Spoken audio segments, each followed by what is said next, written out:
New developments in the circumstances surrounding the alleged murder of a Joppa man. Another arrest made in the robbery of a senior citizen, and a Cullman man was charged with menacing after pulling a BB gun on a Wallace State student. These stories and more on The Update.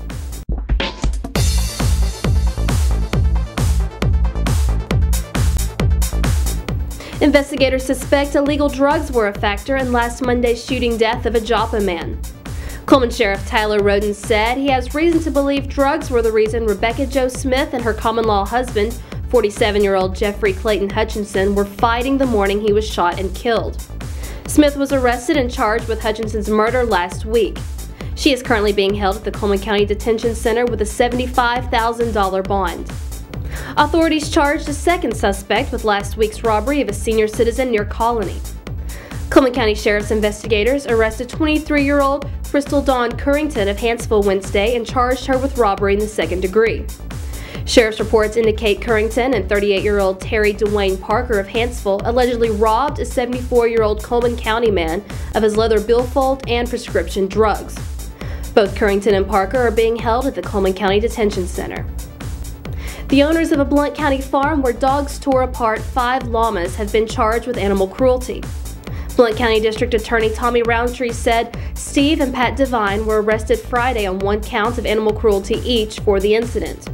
No plans have been made to confiscate the dogs, cats, horses, birds, and other animals which live on the property. We'll be back with more in just a moment.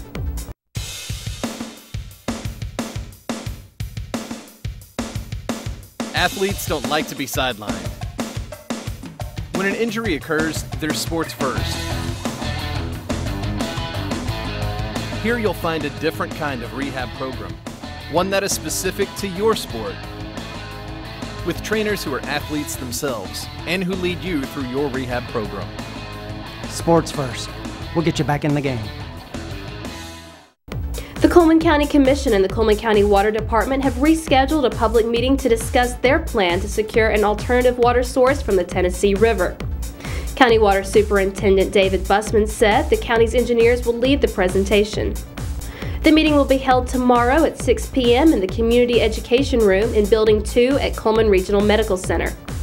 Busman said seating is limited and recommends those interested show up early. Residents driving to businesses along 1st Avenue Southeast in downtown Cullman will have to take alternate routes this week.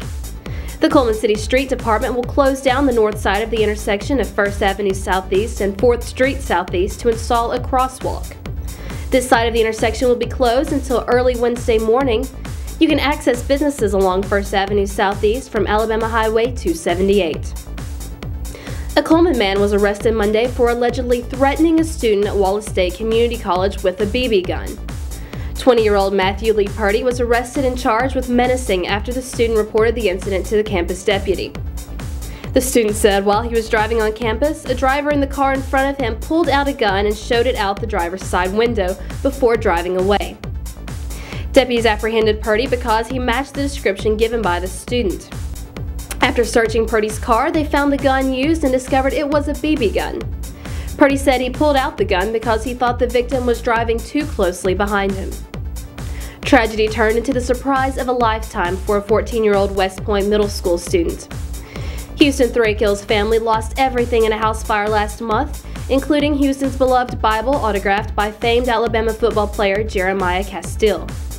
Thrakill had met Castile 7 years earlier and asked him to sign his Bible after hearing him give a sermon at First United Methodist Church. Houston's cousin Bethany Sawyer wrote Castile and asked him if he could send Houston a note to replace his lost autograph. Instead, the player showed up at a surprise party for Houston in the West Point Middle School gym Monday. For the complete story and more breaking news in sports, check the print edition of the Cullman Times or see CullmanTimes.com.